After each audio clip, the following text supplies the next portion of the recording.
Marquee D.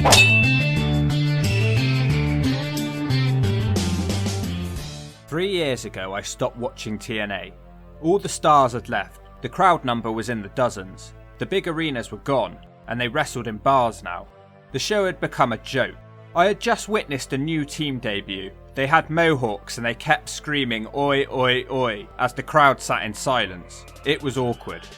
They quickly defeated the Decay, one of the last few things I liked about the show. These two mohawk guys were embarrassing. I didn't get the gimmick. They were extremely dislikable, and I didn't like the last team who had mohawks either. But this isn't to blame Luster the Legend and Adam Thornstowe, as I would later learn that they were called. I had been almost done with the show for a long time. That was just when I decided that enough was enough. It's also not a knock on anyone who happens to have a mohawk. Do your thing. Wrestling was pretty much dead to me. I didn't watch anything. I'd stopped watching the WWE a long time before this, apart from checking in to see when a former TNA wrestler debuted on the show. I worked full time during lockdown and I still do. I have my squeeze, I love being in the gym, and I try to put a video out on here each week and 1 or 2 on Patreon each month. That's it, there's no more time in the day, which is why when I got my newest video request on Patreon from Ben Shrewsbury, I was at a bit of a crossroads. He wanted me to make a video on my opinion on the current TNA product. Problem is I didn't have one, because I don't watch it, and I'm guessing most of you don't either. The general consensus is that most of you gave up on watching TNA in 2010 with the Hulk Hogan stuff, and even more of you gave up in 2013 when AJ Styles left.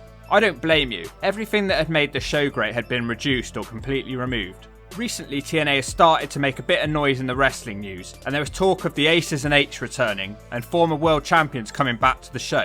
I have to admit, it piqued my interest. I might regret this, maybe I'm just a sentimental old git. But man, I miss watching TNA every week. That was my thing. So how about we show TNA a bit of love here, and see if we can't bring back some of the audience. I hear there's a lot of good looking women on the show. That should be enough for some of you dudes to tune in. So I'm going to do it. I'm going to watch Impact Wrestling in 2020, and let's see if there's anything good left to say about it. I really hope they do something to impress me here, because there's a lot of hype around Slammiversary 2020. I don't know how this video will turn out with copyright and viewership, and I'm sorry for the lengthy intro. I just had to give my backstory. Wish me luck, and if it sucks, you can all blame Ben Shrewsbury. Make sure you send him lots of hate messages and comparisons to Garrett Bischoff, because Ben forced me to make this video. The show starts out with a knockouts tag match with Rosemary and Taya Valkyrie taking on the team of Kylie Rae and Susie Young. It's cool to see Rosemary again, but she seems to have lost a bit of her edge. Kylie impressed me a lot in this match. I wouldn't mind seeing more of her. She taps out Taya Valkyrie with the STF.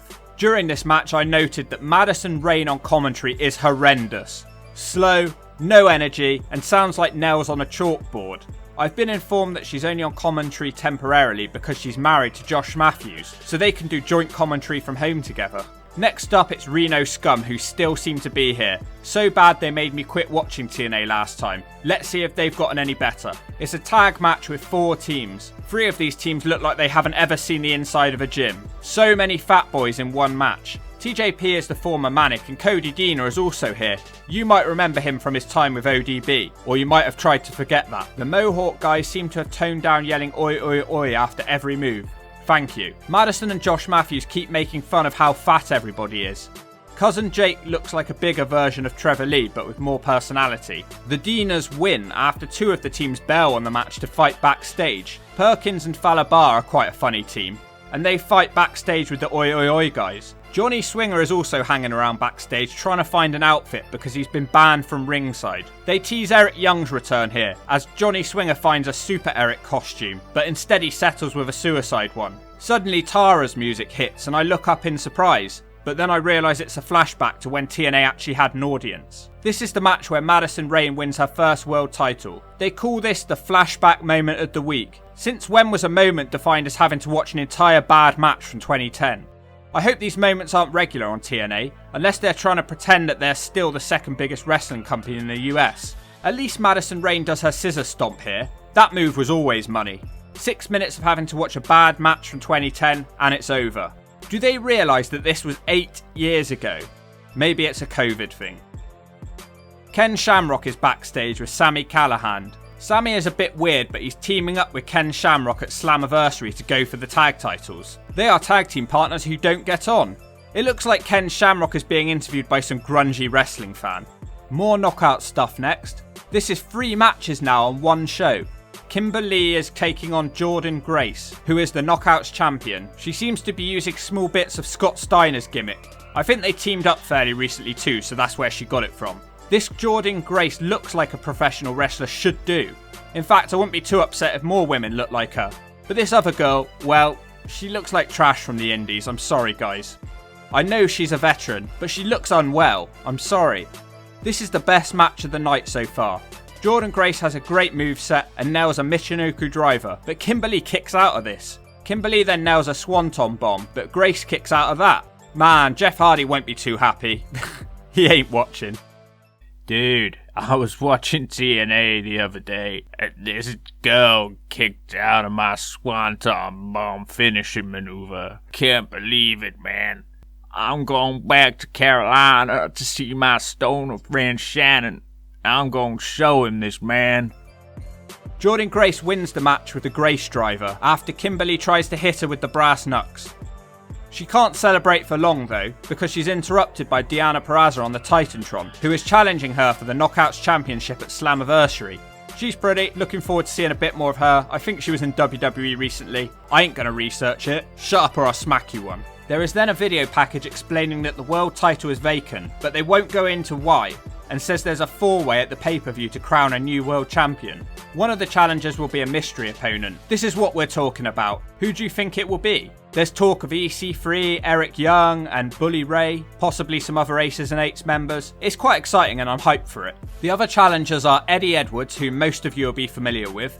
Then there's this Ace Austin guy, who's only 23 and they're comparing him to AJ Styles. Then there's this third guy, I didn't catch his name. He has braces and he keeps talking about being a little kid, and he sounds like such a little whiny loser. Get him off my screen, why is he in the world title picture? This is meant to be a world heavyweight title match, but all of these guys are cruiserweights. Impact needs to decide what they want to be. Are they copying AEW? Are they going to be the WWE again? Or can they find their own identity? Johnny Swinger is backstage again dressed as Suicide, and he's talking to some guy who's the X Division champion. He completely fools this guy into making him think that he is Suicide. Next up is a talk show segment with Madison Rayne again. And she's interviewing herself, putting herself over. Wow, it's been 7 years and she's still all over the show. She keeps running backwards and forwards interviewing herself. She announces that she will be competing in the TNA Knockouts Gauntlet at Slammiversary for the #1 contendership. She is then interrupted by 2 much better looking women. I know the blue haired one is Kiera Hogan, I think. Rumour has it that she's second cousin twice removed from Hawk Hogan. 2 bigger ladies then walk in and they all bitch at each other. Wow, lots of women on this show. They seem to really be pushing the ladies and there's a lot of talent here.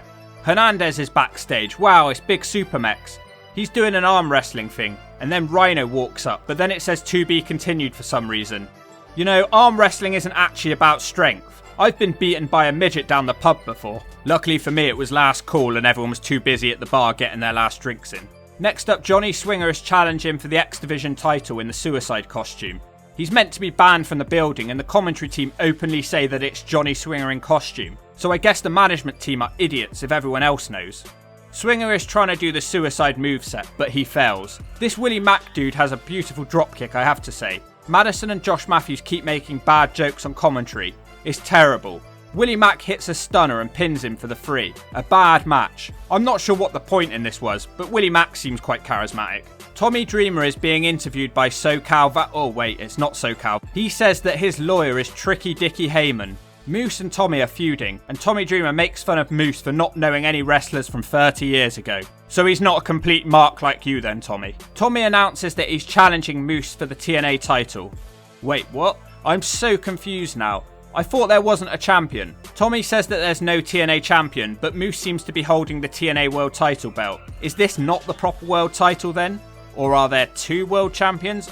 I don't get it. I've not watched TNA for 2 or 3 years, and I'm not researching this because I'm watching this from the point of a new fan, so explain it better next time. Next up, the North come out, who are the tag team champions.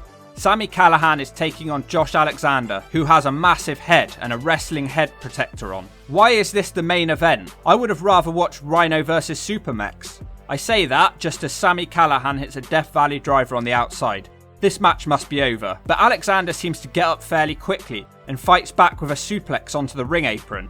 Sami almost gets counted out but rolls back into the ring at 9.5. Josh Alexander seems to have a gimmick that he's a real wrestler. Sami is down for ages in this match from all the abuse he's taken, but he eventually gets up and hits a couple of nice clotheslines. This Sami Callihan would have been a great fit in ECW 20 years ago. Callihan then nails Alexander with a brainbuster. This is quite a good match, I have to say. Alexander fights back with a nice move from the top that could have been a free, but Callihan somehow kicks out again. All these moves look like reject finishers for other wrestlers. Josh Alexander then puts him in the ankle lock as a message to Ken Shamrock, but Sami makes it to the ropes. Sami Callihan then fights back with a pile driver on the outside of the ring apron, and it has to be over now because according to commentary this Josh Alexander has a history of broken necks. Wait, he kicks out? What the hell? The referee gets taken out in the confusion, and then Ethan Page, who is Josh Alexander's tag team partner, interferes. This causes Ken Shamrock to charge out and puts Ethan Page in the ankle lock. This gives Sami the opportunity to nail another pile driver in the middle of the ring, and this time it's over.